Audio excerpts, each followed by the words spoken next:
How do you decide on which hospital you want to deliver your baby? There are few things you need to keep in mind before you choose your hospital for delivery. First and foremost is a hospital which is well equipped with any kind of situations that arises during the delivery process. 24/7 availability of obstetricians, because delivery అనేది planned కాదు, ఏ టైంలోనన్నా labour pains రావచ్చు. So మీ doctor available ఉందా లేదా చూసుకోవాలి. 24/7 availability of maternal anaesthetist, because ఇప్పుడు చాలా painless delivery options ఉన్నాయి normal delivery encourage చేయడానికి. సో మీ అనస్థెటిస్ట్ డిసైడ్ చేస్తుంది మీకు ఎలాంటి ఆప్షన్ అవసరం పడుతుందో లేదో అని. So availability of maternal anaesthetist is also very important.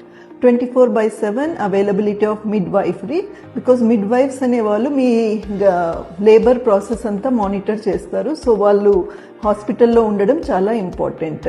24/7 availability of labour trained duty doctors and DMS who are trained for delivery process.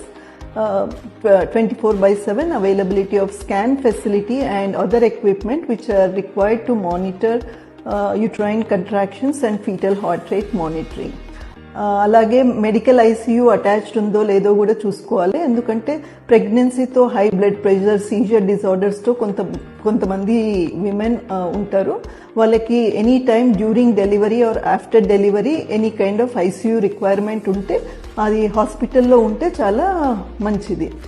Last but not least is availability of level 3 NICU in the hospital where you choose to deliver, and 24/7 availability of pediatrician in the hospital. This is very important because the first hour after delivery of the baby is called golden hour.